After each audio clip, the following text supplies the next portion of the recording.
Hi, today we're brewing with the Moka Pot.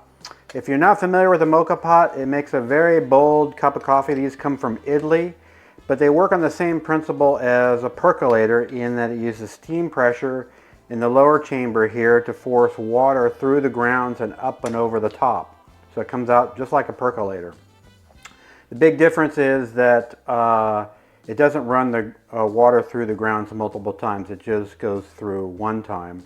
And the dosing is a little bit different. But they're very simple to use. They make great coffee. If you've never tried one, they're probably worth trying out. The way it kind of all fits together is it screws together like this. So there's a lower chamber and there's an upper chamber. There's a filter here. And then there's a spout where the coffee comes out through the top. In the lower half, there is a filter cup. So the grounds sit inside this filter cup. And the water comes up, is forced up from this lower chamber using steam pressure up through these grounds, and then they go up through this filter and out through the top. Okay, so this lower filter mainly just keeps the grounds from going into the water, and the upper filter keeps the grounds from going into the brewed coffee. Okay, pretty straightforward to use. The key to getting great coffee out of these is knowing what the capacity of your Moka Pot is. Now this particular one I believe is 130 milliliters, and the way you find out is, see this little valve here, this valve kind of indicates this valve here actually lets off steam if you overpressure it, but there's a line just below this overpressure valve where you fill it up to. So all you do is you put it onto a scale and you fill it up to the line that's below that steam valve. And in this particular case, I fill it to the lower line just below the valve, and it's 130 milliliters. So, so that's the capacity of this brewer. So the way you determine the dosing is, it's 1/10 of that. So since this holds 130 milliliters or 130 grams of water, that means divide that by 10 and it's 13 grams. So 13 grams goes in this upper cup. So you just place the upper cup here. I've already measured out 13 grams because I measured this before we did the video. And then you just drop your grounds into the filter cup. Now, I should mention, for medium roast coffees like this one here, it's not going to completely fill the filter cup. For dark roasted coffees, it'll go right to the top. Okay, so you just kind of smooth it out over the top. Then you screw the lid back on.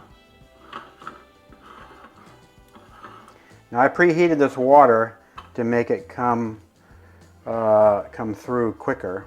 So I'll just open this up here like this. Put this out of the way, and then you go ahead and turn the power on.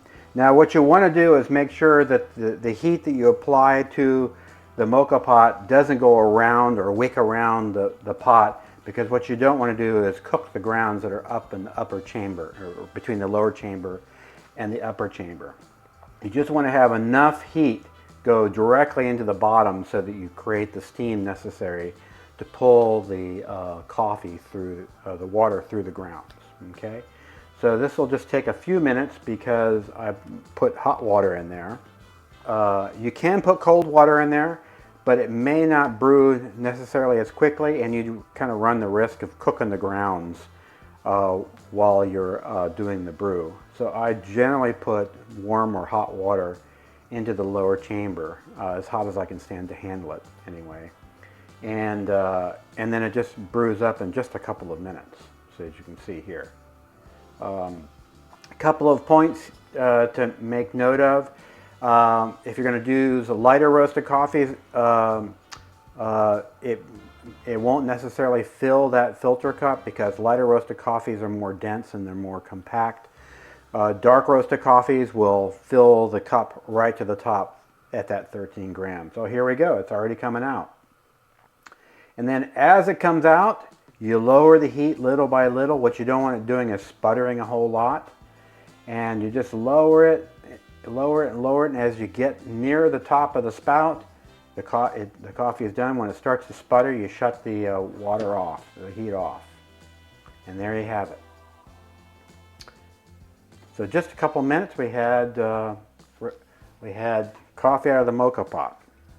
Okay, so let's give this a try. But first, you know, because this is what's called a 2-cup brewer, so this is generally serves 2 people.